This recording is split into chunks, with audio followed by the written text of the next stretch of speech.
Hello everyone. So today I'm making a turns into a brown suburban. Originally it was supposed to be a cursed house. I was going to do some stuff with some of the like creepy packs and stuff. But I ended up just making a base game, I believe, house. I believe it should be all base game. I don't think I used any custom content whatsoever in the house. I'm not custom content expansion packs whatsoever. Um, so again, originally cursed house becomes a suburban. Also found out that, of all people, Simsy made a brown suburban today, and I ended up making a brown suburban today. So I guess today is just pretty much a very brown suburban type of day. So just making a basic shape.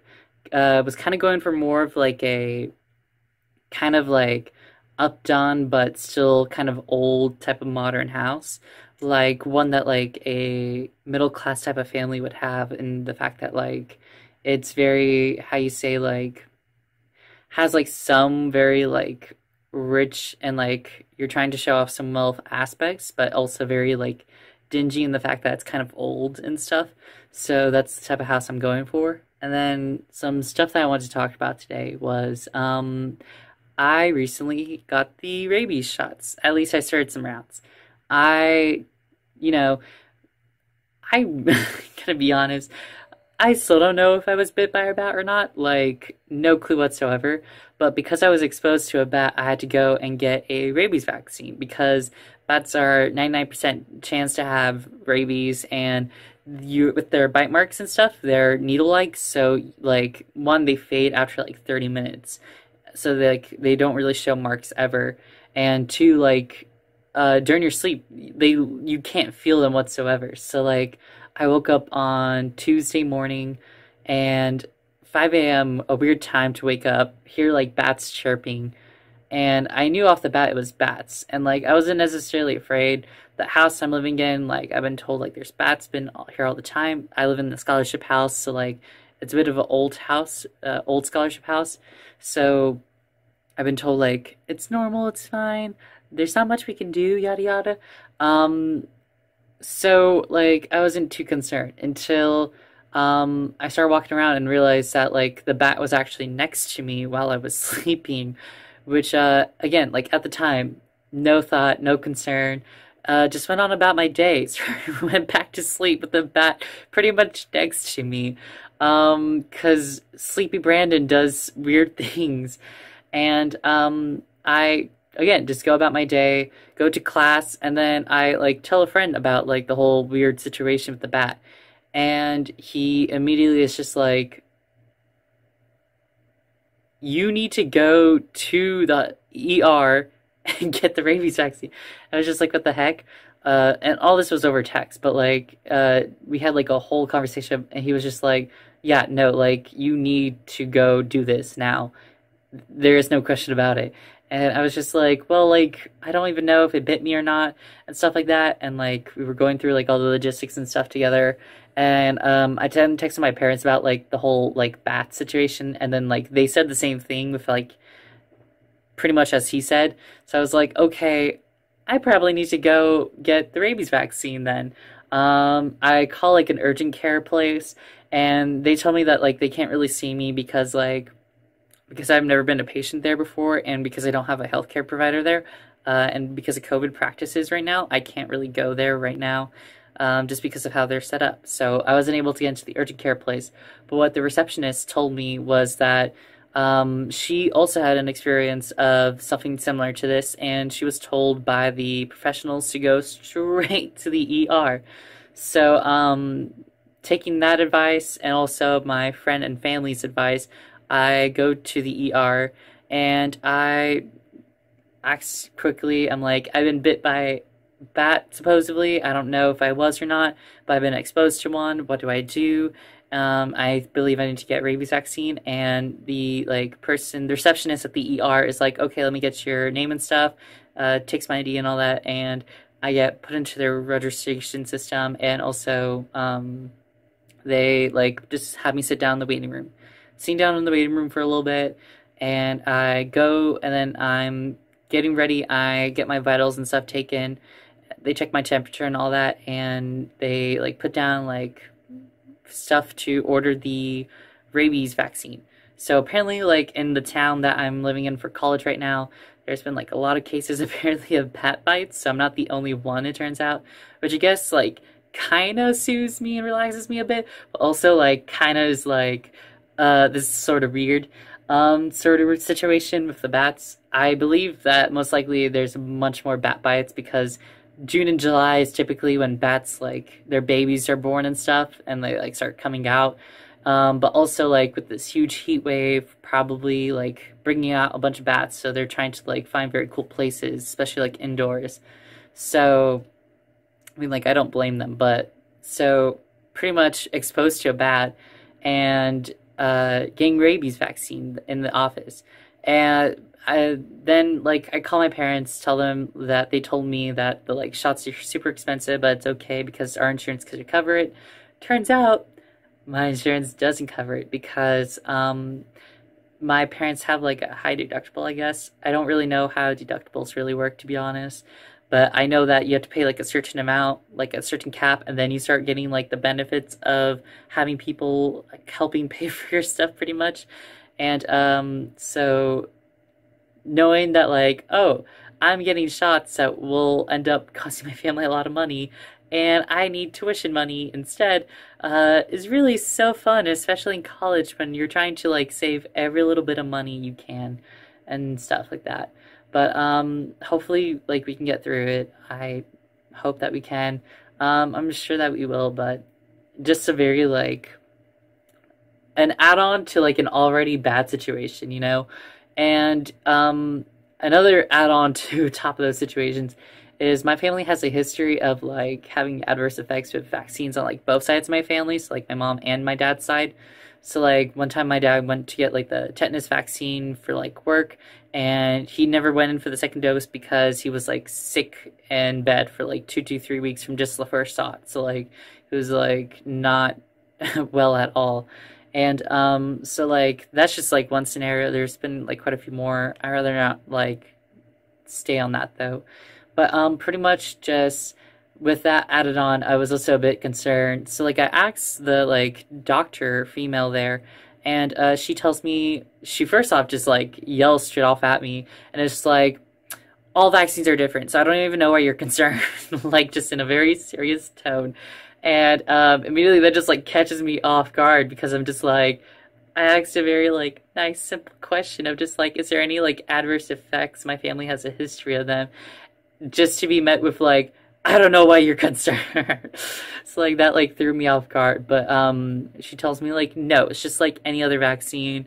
There's really nothing to be worried about, you know, the typical like headache, fever and stuff like that. And luckily so far I've had 2 rounds so far. So I had 4 shots the first time after they gave it to me. I had 2 in the shoulder, 1 here, right here, and then 2 in the thighs, on 1 on each. And the only one that didn't hurt was the left arm shoulder. That one didn't hurt at all, but like all the other shots kind of like felt very like a pain of like 2 almost. Like just hurt for some odd reason, and I didn't really like the feeling, to be honest. Luckily with the last round, I took it yesterday. That one didn't really hurt at all. It just kind of made me feel a bit like numb. Like my whole body kind of went numb for like 3 hours. And I have had like a few adverse effects, kind of like nothing like too extreme, luckily. No like the blood clots or anything like that, which is kind of what I was worried about because, again, family history of like not just like adverse effects, but also blood clots. So like learning that like blood clots was like one of the very serious effects of the rabies vaccine, like the immunoglobulin and also like the normal like vaccine was also not fun to learn. So pretty much I get the vaccines and just leave. They had me wait 15 minutes on the second round, which I got yesterday, but didn't really make me wait around for the first round. I just kind of left. So point of the story is always get vaccinated with bat, even when close encountered and you don't know if they bit you or not, because the risk is not worth the benefit is not worth the risk. No, that's hold up.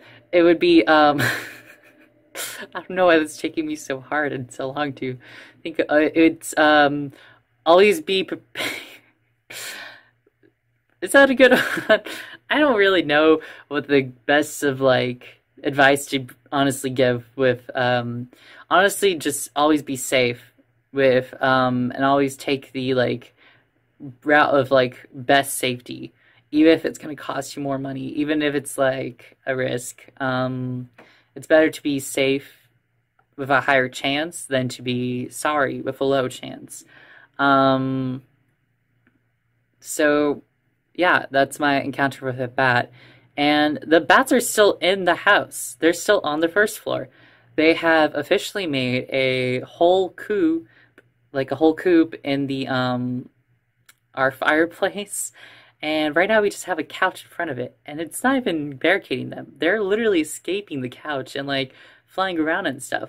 But the like house manager for the house right now, the guy like supposedly in charge, and also like the president of like the house and stuff, doesn't want to do anything. So like it's just like he's just like it's fine. We get like a lot of bats, and like honestly don't see the problem of like them just being here. They're usually like very docile and stuff. And like I get his points of like, if it was just one bat and like we have had some bats just come fly in and like they immediately leave. But like this isn't like one of those situations. This is like much more serious and like should probably be dealt with sooner. And it has not. And everyone in the house that was here for the summer left. They literally left me alone today. So that's super fun. Left here all alone with a bunch of bats that are just flying around and doing whatever they please because no one's kicking them out. Um, I'm talking to like the house mother, and luckily, like she agrees that like animal control or like exterminators need to come. I told her like exterminators are not the thing because of like EPA regulations and stuff. But I will say just like it's a very like weird situation in which like you're seeing like I had to go get the vaccine and you're doing nothing. So like to me it's just one of those like I'm hurt in the situation kind of thing. Like I'm like I hate this house. I hate this house. And like I'm putting myself in like a bad like thinking right now. But like I don't hate the house like too much. It's just one of those like right now I'm just like no, we should just fix it. Like I to me, it's just one of those, it doesn't make sense of why we're waiting around. And we're not calling animal control just because, oh, well, they're just doing their thing and they're going to leave eventually. Because I don't think they're leaving when they're making their coop inside of the fireplace. But I guess that's just me in this situation. Everyone kind of just has faith in the house right now that's staying here for the summer in the house manager to just fix it. So I guess I'm just going to have to let the situation play itself out. Um, and I'm still talking to the house mom and stuff about things on that situation, but yeah, just a very odd situation with bats. So bat proof your house, needless to say, and always, do what's right. And if you have a situation in which an animal comes in, remove it by like proper means. Like just because animal control might cost money, it's better to spend that money for animal control, even if it's just like they start coming in again, then you can ask them to proof your house and stuff like that. And also, like, I don't know. It's just one of those, like, I'm very mad about the situation. I don't understand why we're waiting around and just, like, not doing anything with the bats right now. And I've gotten a few guys to agree with me of, like, yeah, like, I don't know why the bats are still here. They should be taken out. But, they haven't. So yeah, that is what's happened to me. It's a super fun situation, and I'm immune to rabies, I think, for like 1 to 3 years. I'm not too sure actually how that immunity works. I also don't know because I tried reading some articles about like if I technically have like immunity forever and stuff, and so the answer to that is no. If I ever get like bitten by a feral cat or something and it has rabies and stuff, I still have to get like 2 shots is just way cheaper, but like it's still 2 very expensive shots. And I will never need the immunoglobulin stuff again. But for the most part, like a bit like higher safety chance for me because I have the vaccine now. But at the same talking point, I don't know like whatsoever if I'm also like just safe to like if a bat bites me like right now, like what I'm supposed to do. If I'm supposed to like add more rounds to what I currently have, or the rounds I'm taking is sufficient enough to just if I get bitten again by a bat, it's fine. So I haven't even been sleeping in the media room. And I guess I forgot to explain that. So in the house structure, there's a sleeping porch. We all sleep in there. And I've been sleeping in the media room because it's just been super hot and the like ACs are very like cheap ACs in the sleeping porch. So like it's just been super hot in the sleeping porch. It's just this big room with a bunch of bunk beds. Haven't slept in there at all. So just I was sleeping in the media room, one because of the heat. It's just been so hot this summer. But also because like I've been doing alarms and stuff, so I really didn't want to wake anyone else up. So I was just sleeping in there. Um, Turns out I was awoken by a bat. So I've just been disobeying the rules and sleeping in like our study rooms, this one that I'm in right now. So, yeah, just a weird, odd situation. Never expected to ever be one, having to get the rabies vaccine, two, being exposed to bats like I was, and also, just like three, like the amount of just pure, utter, like, not doing anything. Like, other people not doing anything about the situation. Like, the fact that we still have bats in the house. Like, a few guys have, like, tried themselves to remove the bats and stuff, but, like, I don't know what their thinking is because they got in a certain way. They're gonna come back in. So, like, removing them ourselves isn't the greatest idea. We need someone to, come collect them and then, take them away while putting up nets and, like, wire mesh and stuff around our house because it's not really safe to just have bats flying around your house. Um, so I'll stop my rambling. I'll just talk about the rest of the house. So pretty much again, just the exterior I made pretty brown. The inside of the house brown. Um, I personally don't even like brown. I just kind of felt like um, I was going with a theme of like again. I was originally going to make a cursed house, and like I felt like brown is pretty cursed, or like houses that are brown are more likely to be cursed. This house I'm living in is brown, and it feels cursed at times. So yeah, I went with a brown house. Um, Again, didn't make it a cursed house, just kind of made it more of like a family home. But I added like a little study room in the corner of the first floor. I also added a basement because I feel like not a lot of simmers. I'm, by the way, from the Midwest, so gotta get that Midwest representation in there by putting in a basement, which obviously a lot of other simmers aren't going to have because a lot of other simmers are in places like California or in Florida. So they obviously don't have many basements in those places, but basements are pretty common here in the Midwest. So yeah, just kind of added a basement with like a little bar and like a little like family like movie area to watch movies and stuff. The living room, kitchen, very like basic kitchen and stuff. I did add a fire alarm, which not a lot of simmers do, and I don't typically do either, but like I felt like putting this up on the gallery. By the way, this is up on the gallery. I have no idea if I said that yet or not. So it's up on the gallery with my gamer tag Green Panda 808. Or you can just find it by searching, I believe, might have just been Brown House. One sec. I renamed it at one point. It was Brown Family Home. I'm so sorry. Brown Family Home. So it's named that. It's on the gallery. I'm gonna go, but thank you all for watching. Bye.